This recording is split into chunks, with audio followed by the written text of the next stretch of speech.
So we might as well get started, I think.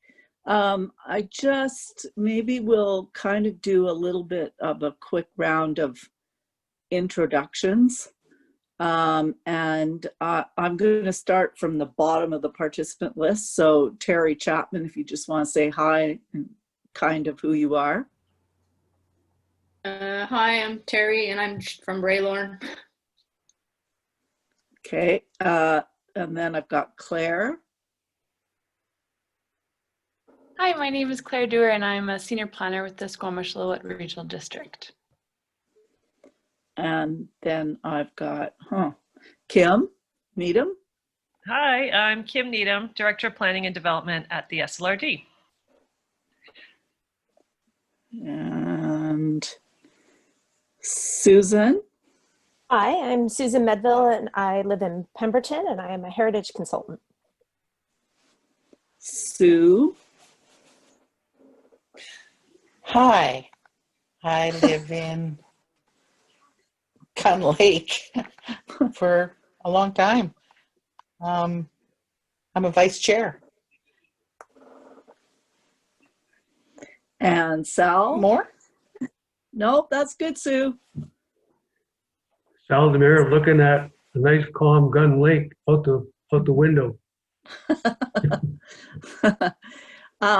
And I'm Debbie Demir.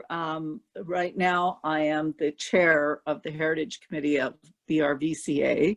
And we, as I was mentioning, we planned this meeting and we had originally wanted to do it in the spring. And with COVID, it just wasn't possible to do face-to-face. And as we've gone through the year, we realized it wasn't going to be possible to do face-to-face in the fall. But there are some, we're moving ahead on a bunch of heritage initiatives in the area, particularly in Braylorn, but other places too. And we really felt it's important to try to build awareness and understanding of the basic underlying pieces of the heritage stuff. So that's what tonight is. Gone. I'm gonna have to pack horse it. Oh, sorry. Well, I got my shoes. Hello. Oh, is that what this? Hello. Who's this? Hello. Hi, Debbie, it's Ken Walker. Okay, hi, Ken. So anyways, our objective tonight is to learn some things, to educate. If there's a need for some input, we'll have input. I think from the attendance that I'm seeing here, we're probably going to have to take tonight's presentation and get it out into the community, perhaps do some more other types of information sharing and perhaps a survey.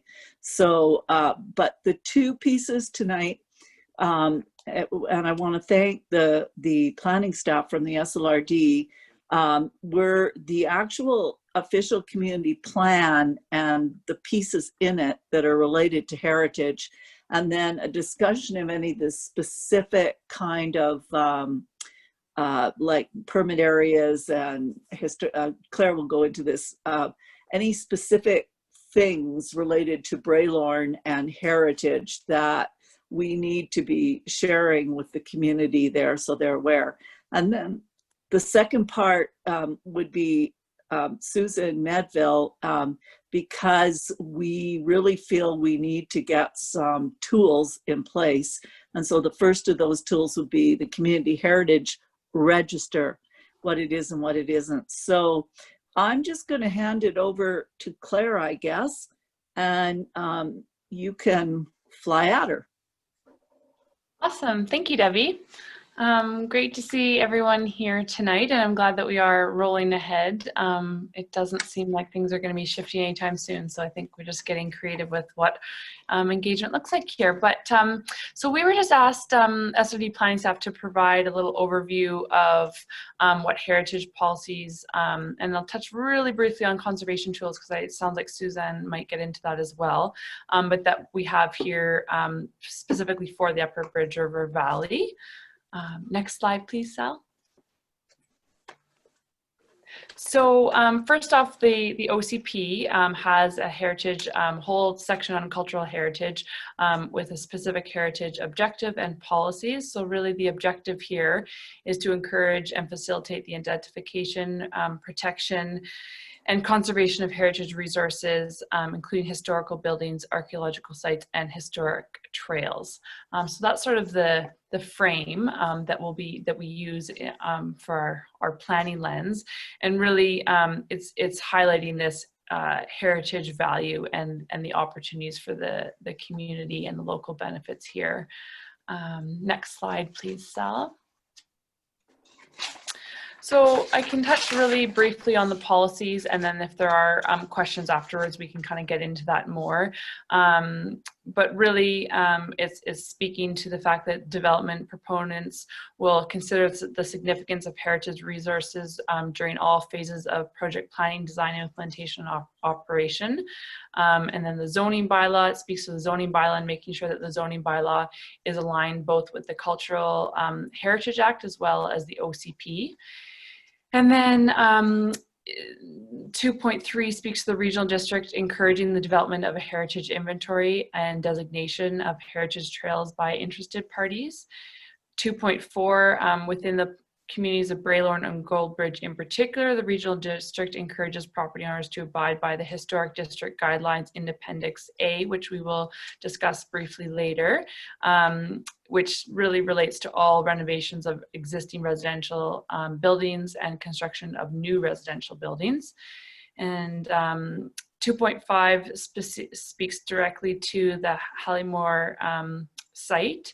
And then 2.6 is really about creative approaches to looking at the BC Building Code requirements and how that can mesh with sort of renovation of the mining era buildings and with historical significance. So that's sort of the gist of the objective and the policies that are in the OCP. Sal, next slide, please. Thanks. And then so within the OCP, we have a development permit area, which is a heritage commercial development permit area, and it speaks directly to or provides guidelines essentially for development within this area. And these are form and character of commercial development, and really, like with all development permit areas, there has to be a justification, and so the justification here is to protect the historically significant 1930s mining era character of Braylorn and Goldbridge, and to recognize the community's efforts in maintaining this character. And then next slide, please. Hopefully we can see the map. I mean, this isn't super detailed, but really this is just showing that with any development permit area, there is a specific area that it applies to, and that's the pink on the map. So both in Goldbridge and Braylorn, the properties in pink are covered by this development permit area, and thus the guidelines apply. And within this development permit area, buildings and structures shall not be constructed or altered unless the owner first obtains a development permit from the regional district or is otherwise exempted through this plan, and we'll talk about the exemptions. And then really the development permits that are issued based on the following guidelines. So the buildings have to keep with the 1930s mining town character and the mass, form, orientation, lot coverage, setbacks, windows, doors, facade treatment, and then sort of lots of other elements here around materials, signage. So they're all looking at those being consistent with the historic district guidelines in Appendix A. So Claire, this would, those things in pink there would be the places that are currently commercial, Correct. Commercially zoned. And in Braylorn, I'm aware that there's some process underway to, there was an ancient sort of land use vehicle called the land use contract. And is there going to be like a zoning process that comes out of getting rid of that? Yes, there is. Kim can probably speak to that a little bit more because I haven't been working on that project directly, but this fall, I believe it's anticipated that the land use contract, there will be an opportunity for discharge from properties that opt to be discharged from the land use contract. Right now, the land use contract is actually more prescriptive, or it has Yeah. more restrictions than the actual current zoning does. And land use contracts will be terminating automatically in 2024. So the SRD is just making sure that the zoning that's in place is consistent with the uses, so that we don't have non-conforming issues once the land use contracts terminate. But generally, there is a move to sort of have consistency, but the zoning, I believe, for these areas is actually more permissive than the land use contract. So you probably can tell where I was going with that question. If, because that whole land use contract took in Bradian as well, if there was some kind of additional commercial thing that happened, whether, you know, it got rezoned and all that, do you think these DPA guidelines would extend to include that, or is that not a given?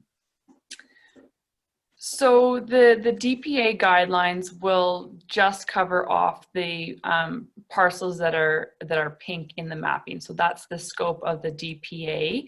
Yeah. I was discussing with Kim before this meeting, and we'll touch on the historic guidelines that are in Appendix A of the OCP, which actually are more broad in their application. So the development permit area is very specific to the parcels in pink, while the Appendix A guidelines actually cover all of Braylorn and Goldbridge. Okay, that's good to know. Not sure if that answers your question. Well, it just occurs to me because Bradian was very much similar to Braylorn in terms of being the era, right? It has significance from that point of view. So I was just curious, but that's a good answer. Thank you. Excellent, excellent. So maybe I'll just touch really briefly on next slide, Sal. It does just speak to where these development permits, what the exemptions are underneath the OCP, and really development permits aren't required where the total area of the addition to the existing building is less than 50 meters squared, for interior renovations, or for exterior maintenance requiring only the repair or replacement of existing surface materials. And then also just to note that established buildings and other previously approved uses are permitted to continue.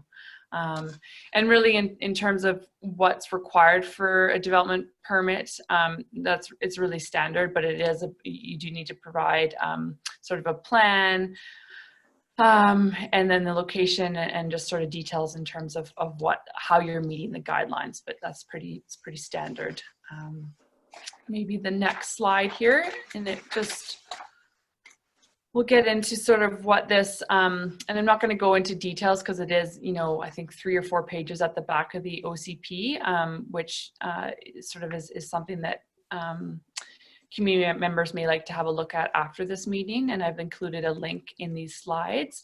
But really, so the Appendix A speaks to historic district guidelines, and the key intent of these guidelines is to preserve the historic qualities while allowing for neighborhoods to remain livable by today's cultural standards. And the guidelines are really to provide planning staff and builders a basis for making informed, consistent decisions throughout the building permit process. Next slide, please, Sal. In terms of where the guidelines apply, the historic district of the Upper Bridge River Valley includes the neighborhoods of Goldbridge and Braylorn generally. And then really these historic guidelines are applicable when renovating existing buildings and new construction. And within the guidelines, it's broken down by existing buildings or new construction. So there's guidelines for each, depending on what type of building permit you are pursuing. And then, as I mentioned, community members may wish to kind of read into the details here, and those are sort of linked there and highlighting the pages. So that's kind of the basis of what the OCP objective and policies, and as well as these guidelines speak to. Those are the current planning tools through the OCP.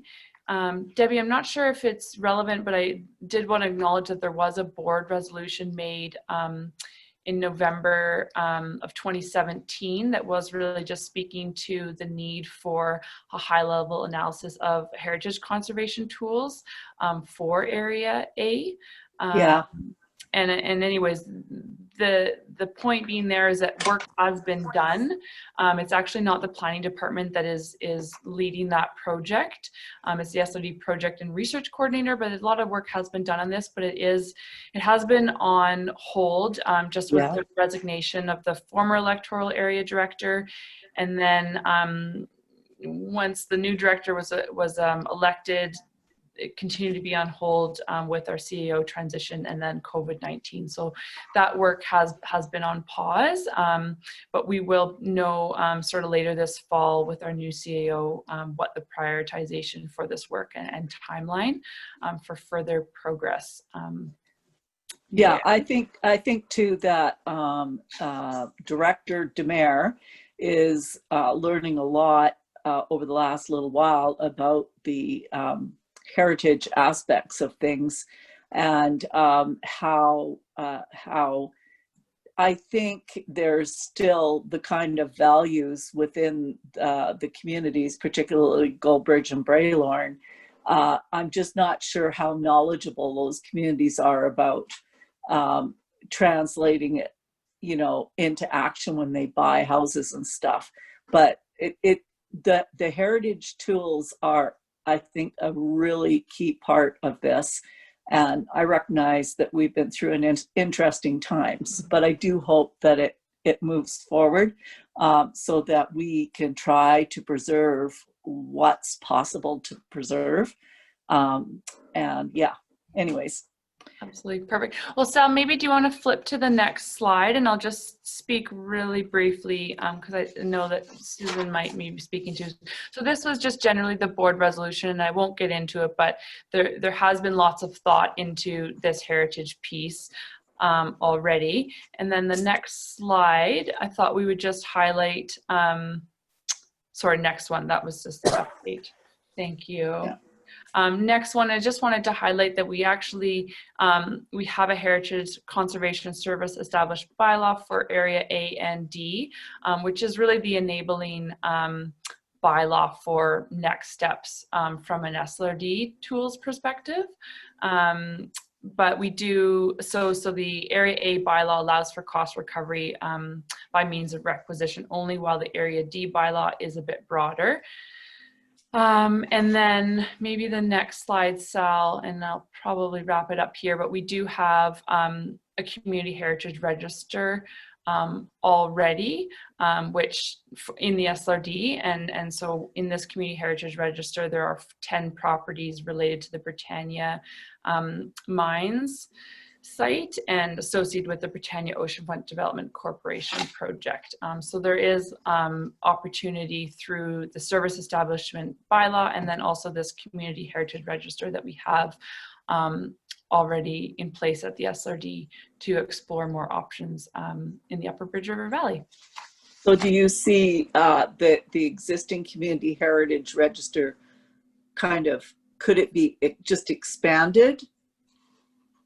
Yes, so the existing community heritage register, it is for the SLRD broadly, and because Area A has that service establishment bylaw in place, we are able to add properties to the existing community heritage register. Okay. Okay, thanks, Claire. So did anybody have any questions or comments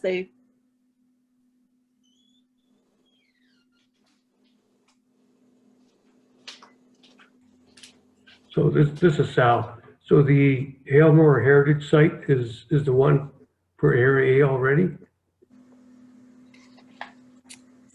In the Community Heritage Register?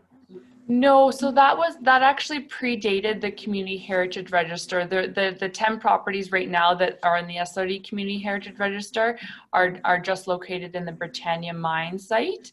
I'm just checking because I wrote down, I believe the Halliemore site, It's bylaw. yeah, it's designated as a heritage site, so that it's slightly Yeah. different. So there's heritage designation versus the heritage register. I'm also getting up to speed on all these legislative pieces. Yeah. Okay, thank you. Anybody else have any questions or comments? And I did include, there's further information in the slides, but I don't know that we need to get into it tonight, but just around heritage, just different tools that the SRD has been started to explore, and that's around heritage revitalization agreements and heritage designations. And then sort of, I guess one piece to note is we do have already in the SLRD building bylaw, we do have reduced building permit fees to encourage the preservation of heritage properties. That's one other sort of piece to note.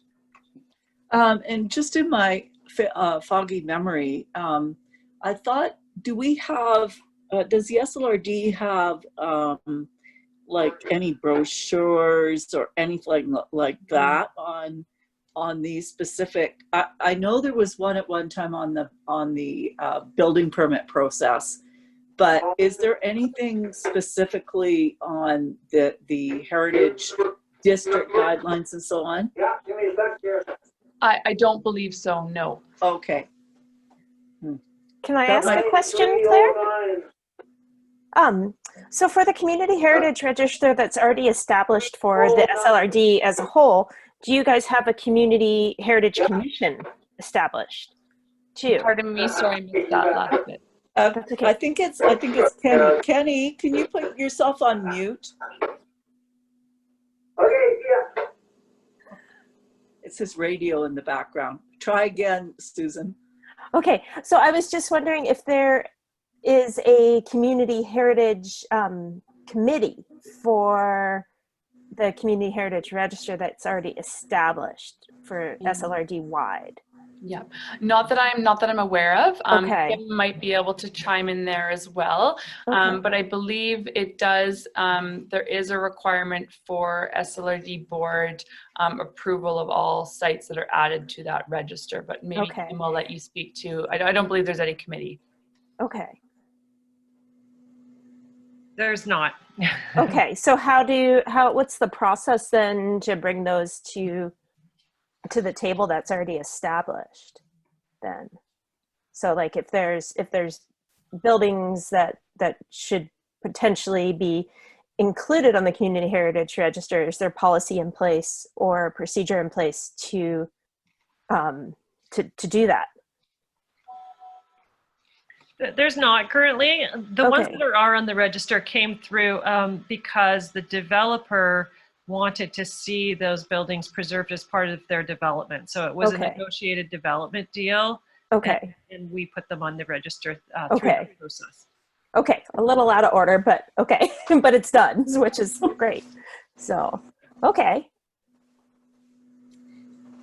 Okay, Yeah, so and sorry to follow up on that. I'm just double checking this, had made some notes on this, but it is addition or removal of a property from the register is carried out by board resolutions, and there's a notification process for property owners as well as the minister.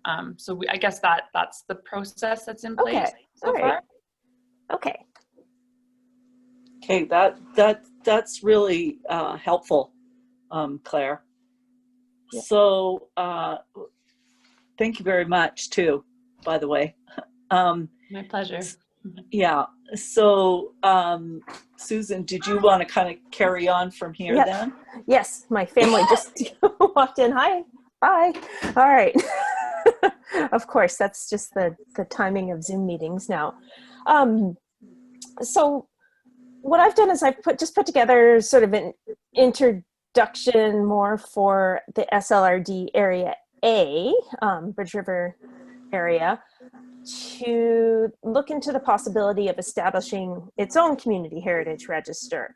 And that was part of that was also included in the terms of reference for the BRVCA Heritage Committee. This was one of their goals that was established in 2013, was to establish a community heritage register. So my intent tonight was to basically sort of break down what that is for community members, and then talk a bit. Sal, can you go to the next slide, please? So talk about what it is, what the benefits of it are, and then what the steps would be to establish one within SLRD Area A. And it sounds to me like maybe there needs to be some discussion after this or via email as to whether it would be the best way to move forward to do an individual community heritage register for Area A, or to try to make it inclusive into the SLRD wide community heritage register. So we can talk a little bit just about, next slide, Sal. What is a community heritage register? So it's an official list of historic places specific to a community. The lists have been identified as having heritage value or heritage character, but the list that does not provide heritage protection per se. That would be done through a heritage designation, which is sort of the next level up of policy. And then local governments have the authority to create a community heritage register under the Local Government Act. So next slide. Basically what the tool does, what a community heritage register does, it enables the community to understand and identify what places within that community have importance. It serves as a planning tool in the sense that it enables the community and the local government to monitor heritage properties for proposed changes. And then it also basically brings in heritage activities into local government planning, which it sounds like the SLRD is starting to make steps towards doing over the last few years in any case. So next slide. So, and then the different levels of heritage registers, basically the lowest level is what we're proposing to do in SLRD Area A, which would be a community heritage register. The next step up would be recognition at the BC level. And if buildings are listed on the local register, they can also be listed on the BC Register of Historic Places. And then there's the national level Canadian Register of Historic Places. There we go. So some of the benefits, it provides a legal heritage status.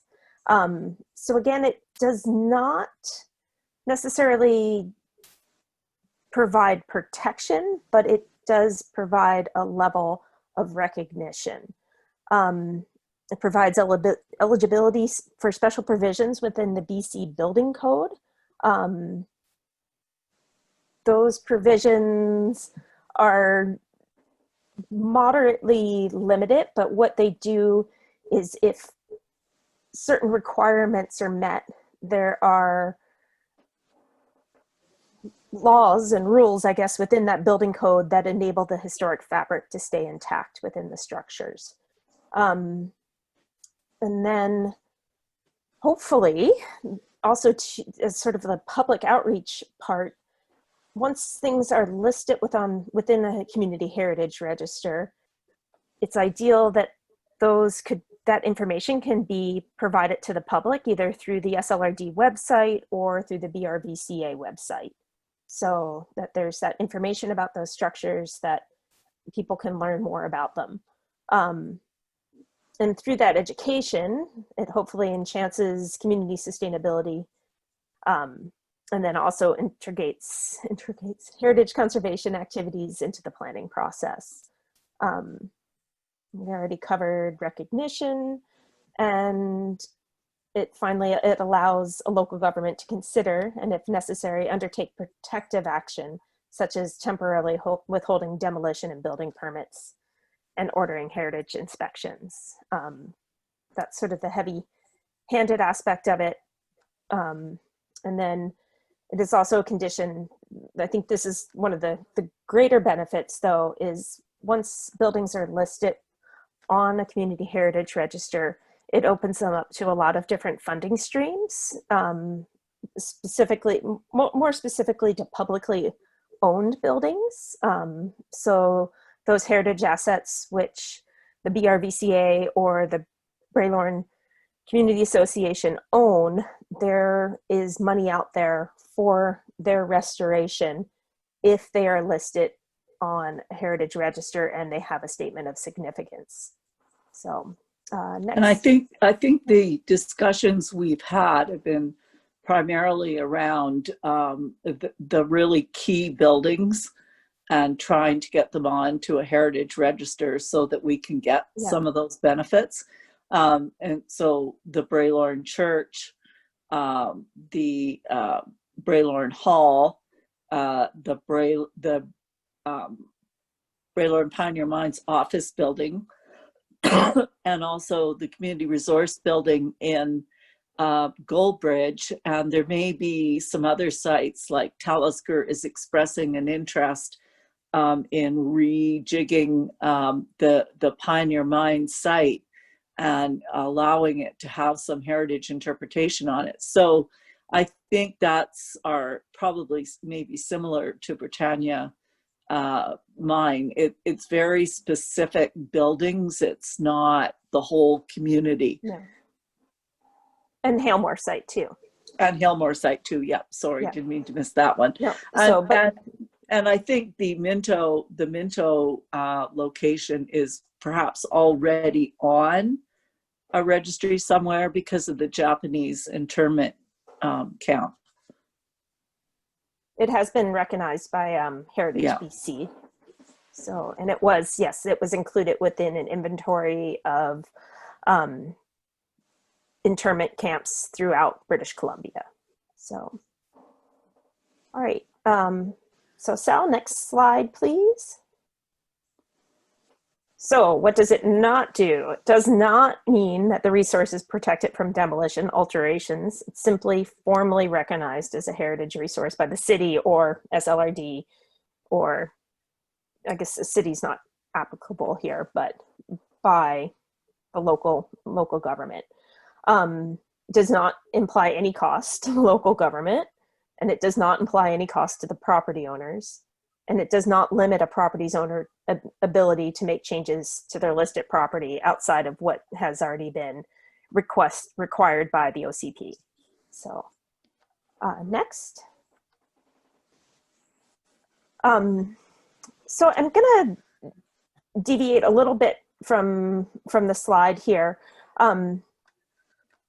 So meaning behind a community heritage register is often that it's the community that drives what buildings or sites would be on that.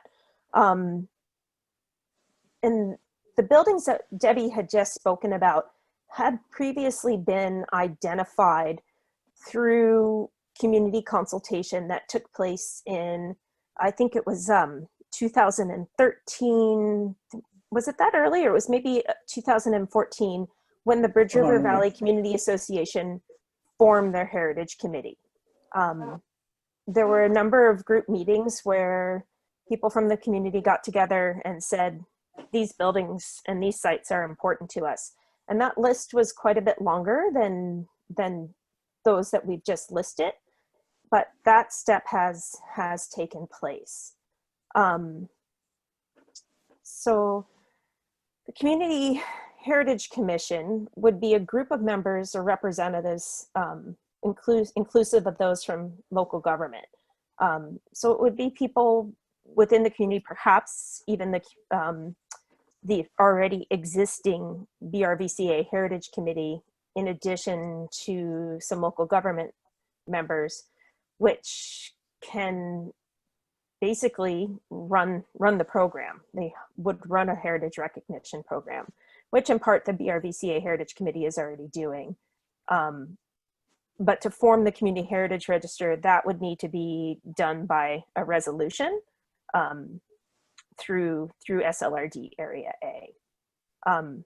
And what the Community Heritage Commission would do is advise local government on heritage matters, maintain Community Heritage Register, run a heritage recognition program, or perhaps provide plaques, which is something that BRVCA Heritage Committee is already looking into, and then also manage heritage sites such as the church in Braylorn, the Braylorn Community Church, on behalf of the local government. So next slide, please, Sal.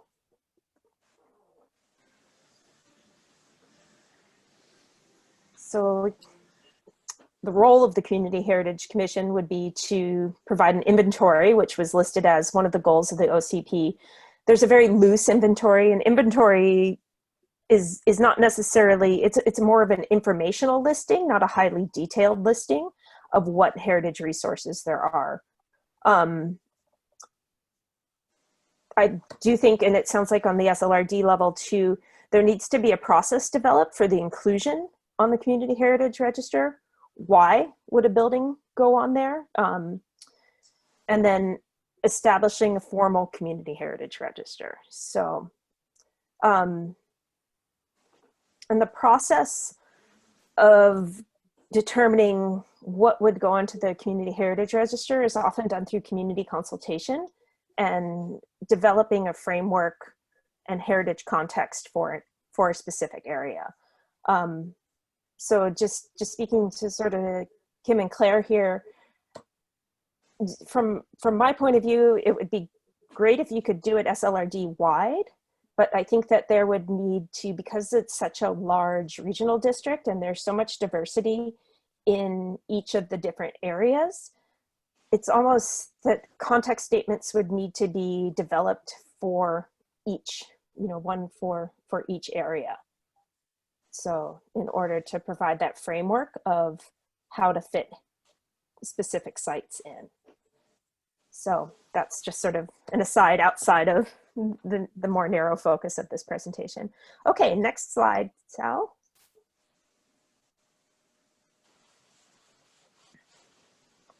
All right. That picture okay, is the it's just kind of, church. what's that? That's the inside of I the was just church. pointing out that picture is inside the church. Yes, full church, probably in the 1950s is my guess. So for that process for inclusion onto and recognizing what the community heritage values are, through the standards and guidelines for conservation of historic places in Canada, it's generally based on aesthetic, historic, scientific, cultural, social, or spiritual importance of a place for the past, present, or future. In addition to that, it's also what does the community see as important?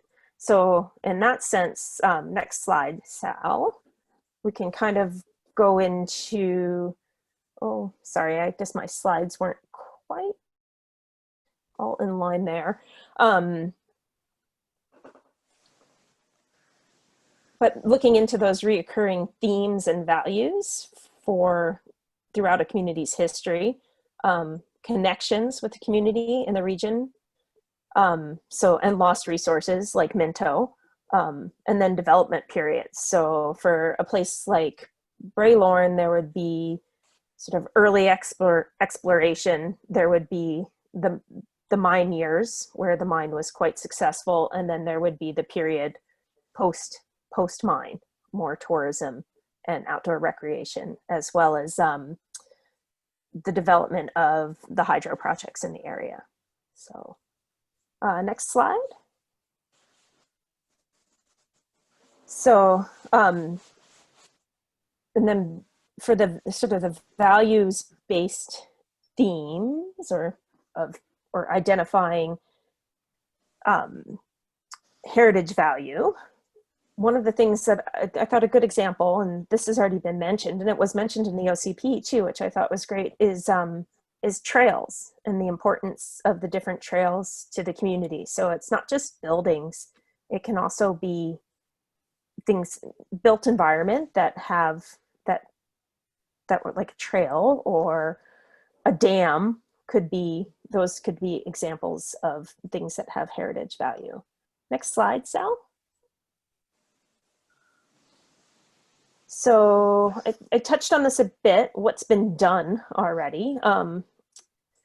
So there has been community consultation that has taken place. In 2013, the SLRD requested that the Heritage Committee be formed to identify what the community's heritage goals were. At that time, this is when a number of sites were identified as having importance to the community. And then in 2014, terms of reference were developed for the BRVCA Heritage Committee. And the group meets 6 times a year. So there is, working towards various projects and identifying what sites do have importance there. So next slide. So also done already, there have been statements of significance which identify what has heritage value on a site, both architecturally and community-wise. And so far, statements of significance have been developed for Pioneer, Hale Moore, the Braylorne Community Hall, and the Braylorne Pioneer Mines Office.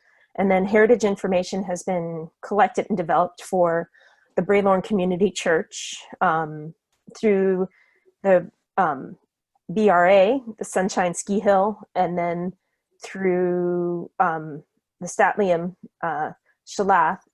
There has been quite a bit of information collected on Mission Pass and the hydro projects. So statements of significance for each of those 3 sites, if there's interest, could be developed fairly easily. Next slide. Oh, go ahead, Debbie. I was just going to say, like, the amount of foundational work that we've undertaken in the last 5 years, 6 years is unbelievable, considering that we started with absolutely nothing, that would be recognized as foundational documentation of various things. So it's phenomenal, and I hope we can keep moving that forward so that we manage to preserve some of the history, the values, etc. in the area. So yeah, that's what's next. And so we're not at the beginning of the process here. So, and then next slide, Sal.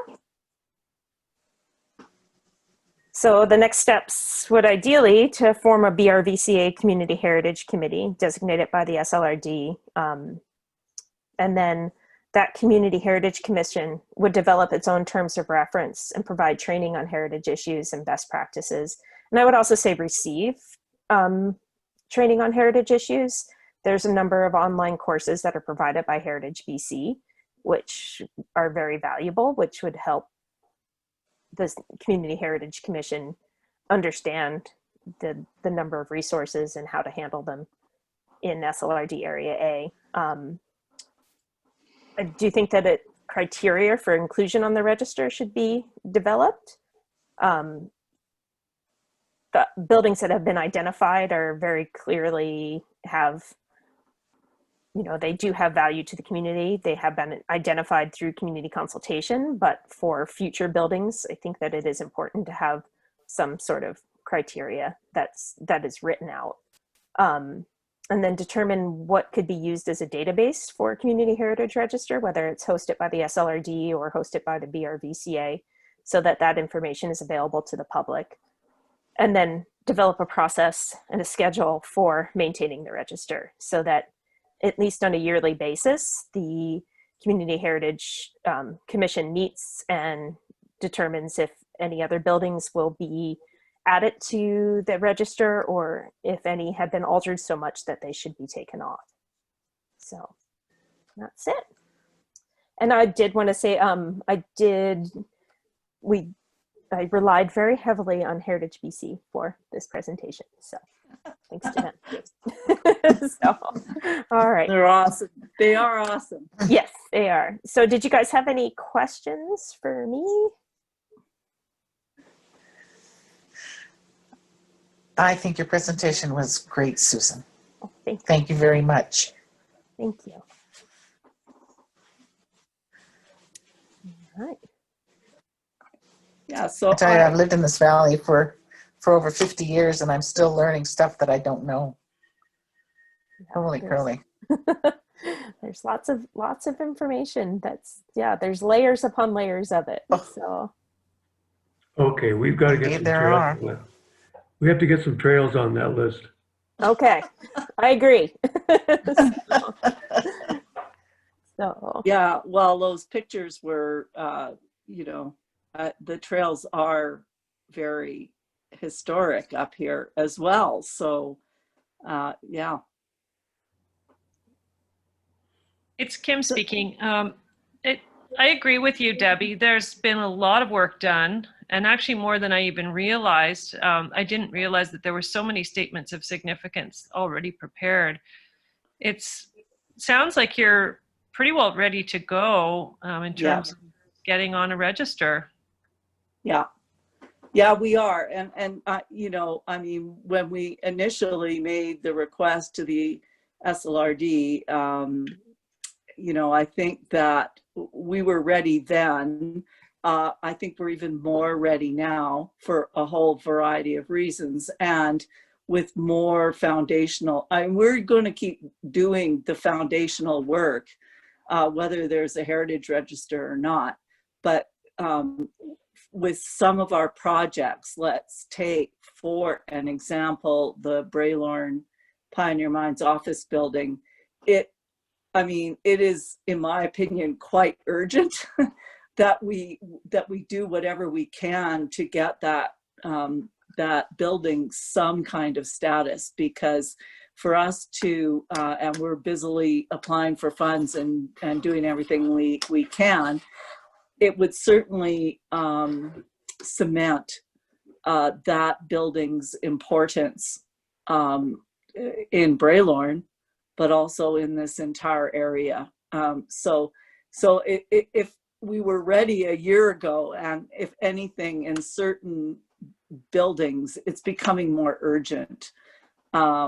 Yeah, so there is a ton of work, and Susan really didn't mention some of the work. Like, for example, Talisker bought Braylorn Gold Mines, which also includes that Pioneer Mine property. And Susan they have to do reclamation on that property. So Susan had provided them a report on some of the items on that property that have heritage value. And Talisker's sounds very, very open to, proceeding down the heritage path.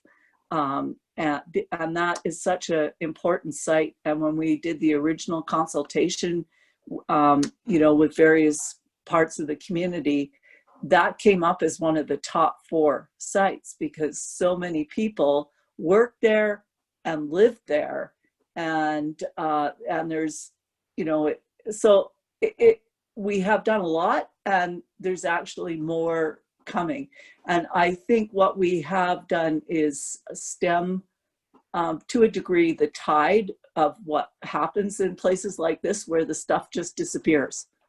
And, if we can identify those priority buildings or trails or whatever it is, and sort of make it more official, I think that will help over the long haul to make sure that they are preserved, even if it is just the key buildings. In Braylorn, unfortunately, we lost the hospital, which was also a pivotal building, and it was demolished, and that's what happens, right? And so we're definitely at the point where we're ready. There are some knowledgeable, I knew nothing about heritage when all this started. So as Susan said, you know, we continue to try to learn as we go along.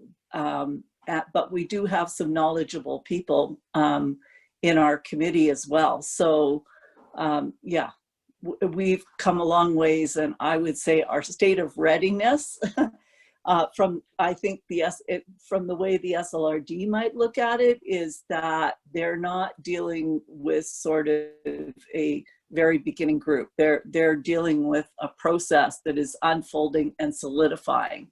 And so it's a good place, you know, if I was to make my argument, it's a good place for there to be an investment of time, energy, and effort in this regard.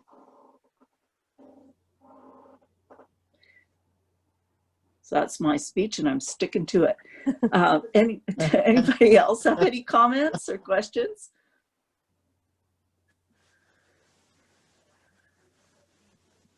Wow.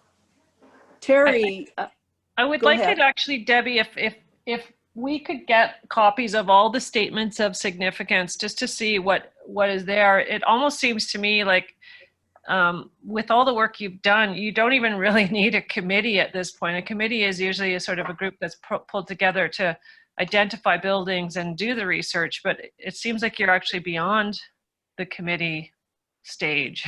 yeah, yeah. So it'd be We great can- if those could be submitted to our office. Right now, Yeah. we do, of course, have the ongoing problem of staffing and Yeah, I workloads. know. And of course, heritage generally falls off when we're dealing with development applications. I know.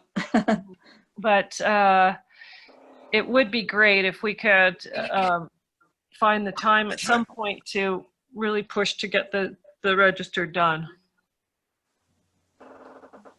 We'll make sure you get those statements of significance. That'd be great.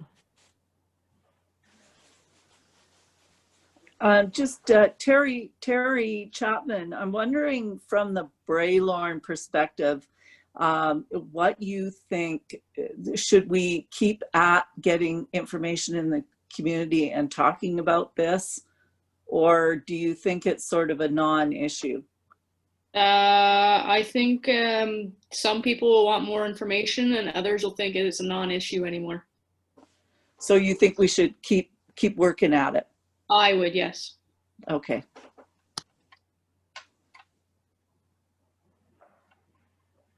Okay. I think, Debbie, with these two presentations and you know, we've taped this, show them, you know, giving those out on social media will help a lot. Yeah. Okay. Susan Medville, do you have any comments on that? I do. So it sounds to me like perhaps the best way to proceed at this point would be, instead of establishing an Area A register, perhaps for the sort of to be able to move the process forward quicker, that the buildings that were listed that already have the SOSs written for them are simply added to the SLRD's Heritage Register as a whole. Does that sound like what Kim was suggesting there? I mean, our heritage register now it's actually Area D specific, but that bylaw could be changed to be renamed for the whole area. Okay, Yeah. so.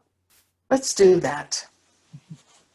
It makes sense to me, especially with the limitations that the SLRD has been going through. And it might address, you know, like I said, the urgency, because we are going at it and we are trying to get significant amounts of funding. We are trying to ensure that those buildings are preserved, conserved, or whatever word you want to use. So that might be a really more straightforward way to go about it. And then we can keep plugging away on the bits around it.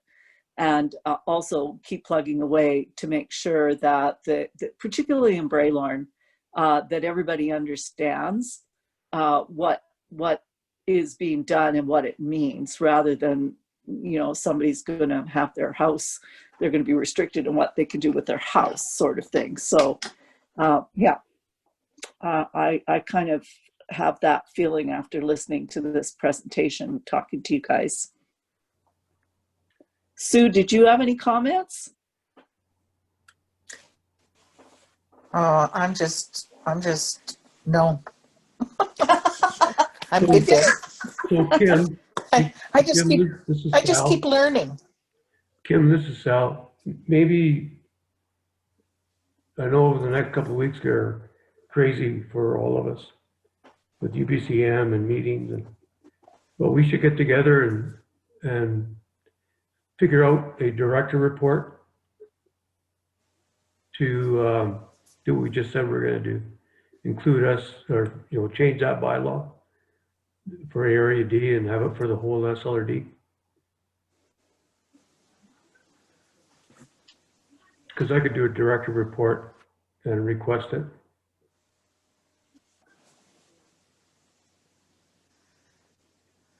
What are your thoughts, Kim? Yeah, I mean, that definitely could be a way for you to go. It was, as Claire mentioned earlier, put on, it was on the work program for the project coordinator, and then, you know, given all of the changes that have happened recently, that's been put on hold. But you could raise that again and ask that it be put back on her work program.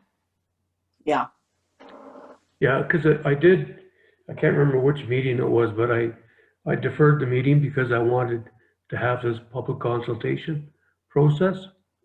Because it was on in one of the meetings at one of my first meetings, and I postponed it just so we could have this public consultation process.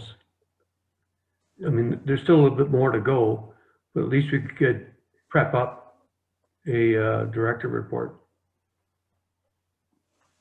So once the public consultation is fully complete, then we can move forward. Yeah, and we'll push forward. I mean, and we have this recording, and we can, you know, like you said, we can email it out, and we can also social media it and hope to hit more people. And if there are questions or concerns out there, you know, at least it gives people a different way to ask, you know, those questions, or the opportunity. If you choose not to ask, that's your, you know, your business. But yeah, so anyways, thank you everybody for preparing and presenting this. Thank you, Terry, for attending, and Sue for attending. And Oh, my pleasure. Yeah, and Kenny, where did you muted yourself? But Kenny, thank you for attending. And yeah, we'll go from here. Thank you very much, everyone.